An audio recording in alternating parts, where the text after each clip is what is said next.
Greetings, booktubers. Welcome back to Grammaticus Books. Welcome back to an unusual episode of Grammaticus Books where I'm going to be doing a book haul. A book haul video. I don't normally do book haul videos for a variety of reasons, which I won't go into, but this one was just too epic to ignore, so I had to put it up on the channel. It was epic in terms of the number of books that I got, at least for me, the quality of those books, which is really, really fantastic. I think you'll agree when you see them, and the unusualness of where these books came from.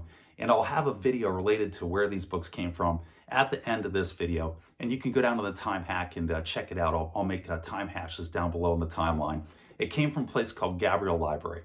But before I get to that, I need to take care of a little piece of business here, a little mail haul, because just this morning, this arrived in the mail. It is Savage Sword of Conan #2, sent to me by Stygian Dogs over on his fantastic BookTube channel, which I will link down in the description below. I highly encourage you to go over and check out Stygian Dogs' channel. He centers his channel on everything Conan and Conan related, and specifically on the Titan comics. He has a direct line to Jim Zub, the writer for the new Conan Titan comics line that's being put out, and met up with Jim Zub over at the Conan at the Canada Fan Expo there in Canada, and he has a couple of interviews with Jim Zub. And he has just a great channel if you're interested in Conan. I highly encourage you to go check his channel out. But he sent me this one here, Savage Sword #2, because it fills in a gap in my collection. When I switched comic book shops, I didn't get Savage Sword #2. And I won't go into why, or else this video will turn into a half-hour rant about comic book shops in the year 2024. But not only did Stygian Dogs get me Savage Sword #2, but he got it signed by Jim Zub himself and by the artist who did this B cover here for issue #2, which is just wonderful. I love that cover. Nick Marinkovich.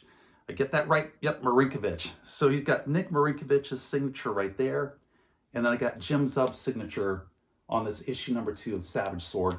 Thank you, thank you, thank you. I can't thank you enough, Stygian Dogs. That was very generous of you. I sincerely appreciate it. And again, go check out Stygian Dogs' channel for anything Conan related. It's one of the best ones out there, if not the best Conan site. So with that taken care of, let's move on to the book haul. About a week ago, I went to Gabriel Library and wound up getting just a bunch of books that I had no intention of getting. I was going there looking for just one or two books specifically. But I need to talk about Gabriel Library and what Gabriel Library is, so that this will make sense before I go into this huge stack of books that I've got here. Gabriel Library, I first learned about them a couple of years ago. They popped up on Facebook, where they were a book retailer selling books via Facebook, and they would sell a few at a time. And then looking at the books that they were putting up on Facebook, I realized that they were pretty close to me. And then I reached out and said, hey, can I come over and just take a look at your whole inventory? And at that time they said, no, we don't have a physical store. It's a bit complicated. We recently came into a large amount of books and we're just selling them here. But then they started to open up their home in order to sell these books. And the backstory to it is that Gabriel Library is run by a young couple that lives just 2 miles down the road from me. Imagine the odds of that, of finding a place selling books. It's literally just 2 miles down the road. And one of the ways that they make their living is they purchase homes, and then they remodel the homes and then flip them and sell them. And they had bought a home here in the local area a couple of years ago. I'm assuming that they bought it sight unseen. And when they went into it to assess it, the inside of the home was filled with 60,000 books. Yes, 60,000 books. The previous owner had owned a library and a used bookstore. And when it shut down, he took his entire inventory and he put it into his house. And then the owners of Gabriel Library, this young married couple, purchased this house in order to flip it and walked into this treasure trove of 60,000 books. And then they started their online store, Gabriel Library. And I'll link their online Facebook page down below as well, so you can go check them out. They do sell via the mail. They have no idea that I'm doing this video. I have no connection to them. I don't get anything from them. But they are a very good bookseller with a lot of unusual books that they put up on their site. So what they started to do for people who were in the area who wanted to stop by is they took their cars out of their garage. They lined one half of their garage with bookshelves, And then they took somewhere, I'm estimating, between 1 to 2,000 of their books and lined the inside of the garage with these books. And then periodically, when the weather was good, they would open their garage up to a book sale where you could drive in and walk in and check out their books. And I'd gotten a few books from them about 9 months ago. And while I was there in their vintage science fiction and fantasy collection of paperbacks, I noticed a bunch of Lynn Carter Thongors, and I passed on the Thongors. And I was kind of kicking myself. So I went out, I saw that they were having an open yard, an open sale, and I was going to go back and get the Thongors. So I drove over there, it was 6 days ago, and looking for the Thongors, and they didn't have the Thongors, they were gone.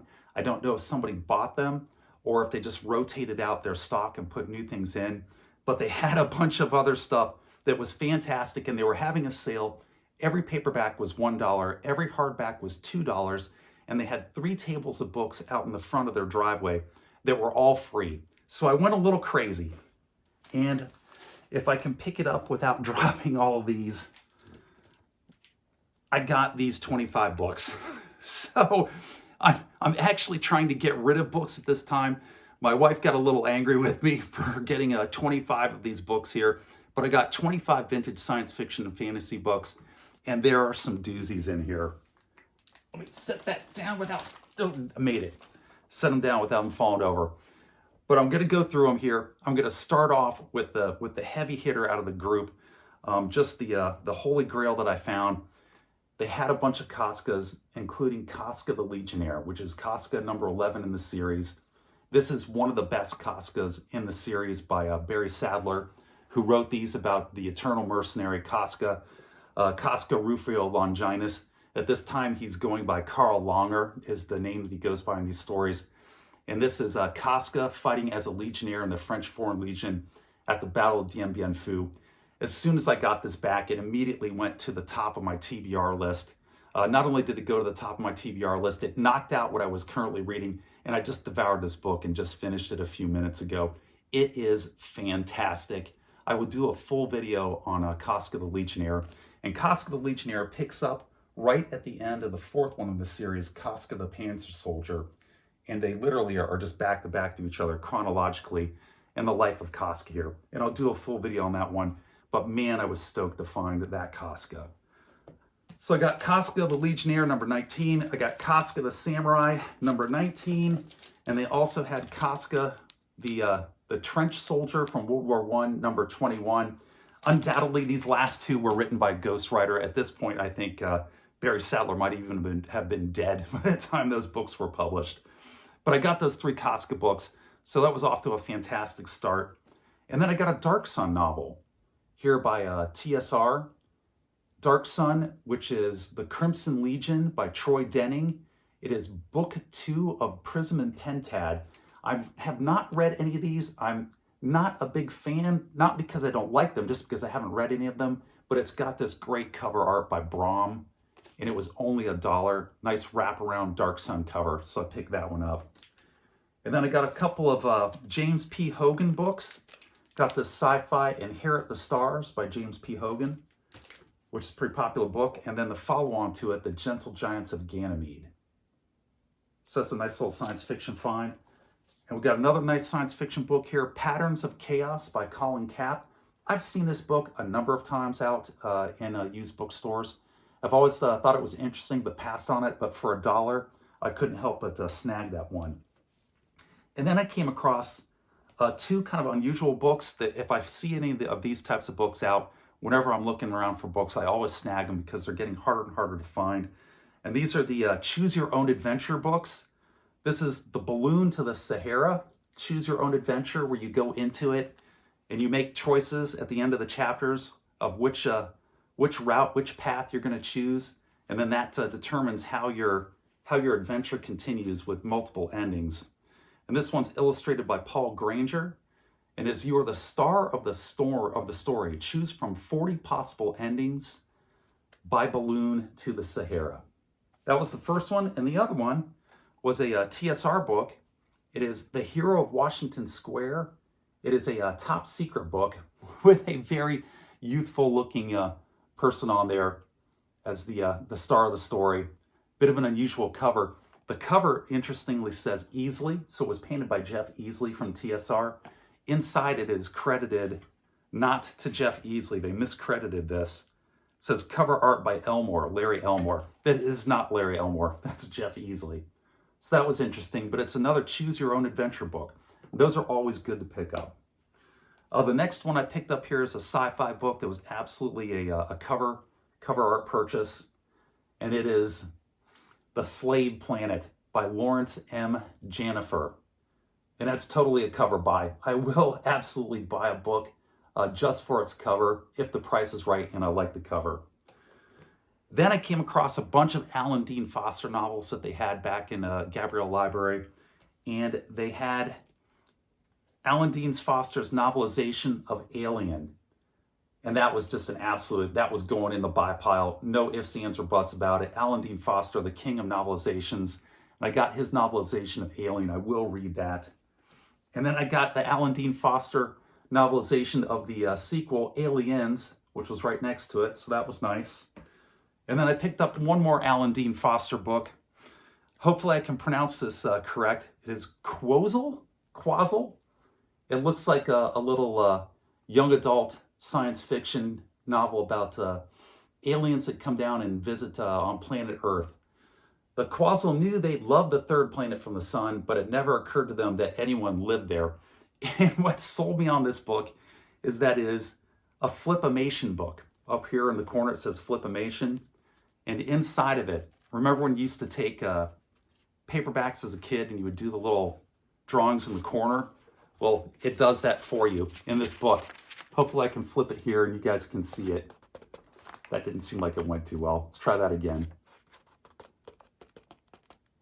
I apologize if that's not coming out well. Let's try it from the other side. Maybe I'm right-handed. Let's see if my right hand... I'll see how that comes out in edit, but hopefully that came out all right. But Flipimation, I couldn't resist that one. And then we have The End of Man by Olaf Johannesson. And the reason I picked this one up is because at the top of it, the little blurb says, millions of people die, epidemics rage out of control, riots destroy cities, a chilling all too real look at tomorrow? And question mark, The End of Man by Olaf Johannesson. This was written back in 1966. I think he had a crystal ball looking at the year 2021. So when it says The End of Man tomorrow meant 2021. So I want to pick that one up and read it to see if it was actually him looking forward into the year 2021. And then there was a Tack from Atlantis by Lester Del Rey. It looked kind of interesting. I like Lester Del Rey. He's a good novelist. Then I got another one of Gordon R. Dixon's Special Delivery, which is part of the Dilbia books that he's written. I've read a number of those. These are decent. They're a little light sci-fi. They're not too heavy, but they're a fun little quick popcorn read. And then another Gordon R. Dixon, The Alien Way. Pick that one up. And I found an ace double. My first ace double that I've ever found. Samuel R. Delaney, who I like a lot. Captives of the Flame. And then the other side of the ace double is Keith Woodcott, The Psionic Menace. So there you go, my first ace double ever. And then we got an anthology of heroic fantasy edited by none other than, guess who, L. Sprague de Camp. Shocking that L. Sprague de Camp would edit an anthology of fantasy stories with a nice little cover on there. I really like that cover, it's pretty cool. And that is Warlocks and Warriors, with stories by Henry Kuttner, C.L. Moore, Fritz Lieber, Lord Dunsany, and Roger Zelazny. The Bells of Shordan. Really looking forward to reading all those. Those should be really good. So that's going to get read here pretty quickly. And then I got another cover by The Nightland by William Hope Hodgson. I have not read any of William Hope Hodgson, but this looks like a really interesting cover. Hopefully the interior material in the book here is as interesting as the cover is. Very unusual. Like that cover art. And then I got a 17 Xfinity Great Science Fiction. Little collection here of 17 superb stories that go rocketing into space and out of time. And we've got Isaac Asimov, Ray Bradbury, Howard Fast, Theodore Sturgeon, Rudyard Kipling, Rudyard Kipling writing science fiction. That'll be an interesting one to see what he wrote. E.M. Forster, Frederick Pohl, and others. Edited by Groff Conklin. So that was pretty cool. And then another pure cover by The Wonder War by Lawrence M. Janifer. I've never heard of Lawrence M. Janifer. If anybody has, put it down in the comments section. But what just a classic vintage science fiction cover painting there for The Wonder War. That looks pretty cool. And then to finish out, I got a bunch of Conan related novels. Again, we've got L. Sprague de Camp editing a Conan fantasy here, and it's called The Spell of Conan. This was a couple of books, I think there were 3 of them, that they're not about Conan. This isn't Conan pastiches, but it's articles, it's almost like academic articles on the world of Conan that you've got in here with Paul Anderson, Fritz Lieber, Lynn Carter, L. Sprague de Camp, of course, is going to put himself in here, and Avram Davidson, all writing about the wonders of the Hyborian Age. The finest fantasy authors in the world are your guides into the wonders of heroic fantasy and secrets of the Hyborian Age. Robert E. Howard's mightiest creation, Conan the Barbarian, comes alive again with all the vividness of his mythic time as today's masters of fantasy delve into his secrets. Conan's great-grandfather, Conan's imitators, who was Conan? I got a sticker right over that thing right there, and I don't think it's going to come off. Oh, I might get lucky. Come off of there, you little... There we go. Who Was Crom? Untitled Fragments of Lost Works by Robert E. Howard. That should be interesting. Looking forward to that one. And then there was an ace copy of Conan of Samaria. These are getting harder and harder to find. Anytime I can find one of these, I pick them up.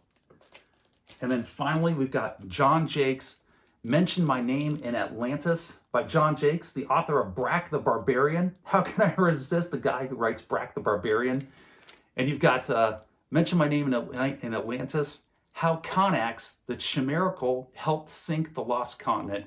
And it's an absolute lampooning of Conan the Barbarian. That should be a fun one to read. And that's it. That's my epic book haul from Gabriel Library.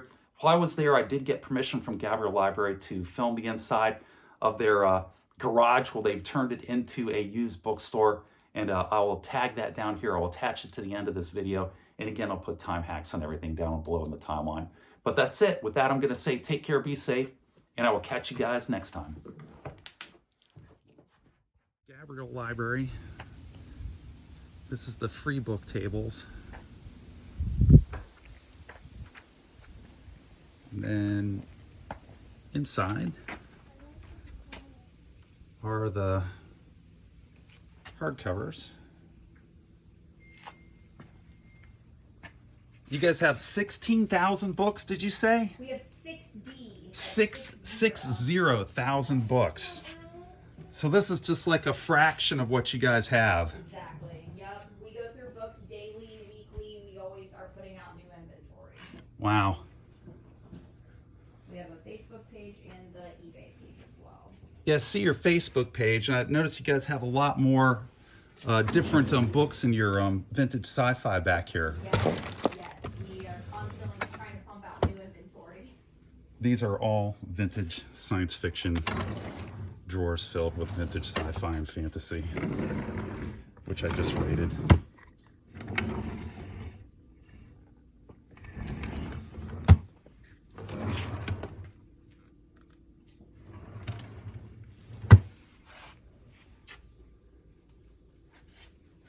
So this is just a fraction of what these guys have at Gabriel Library.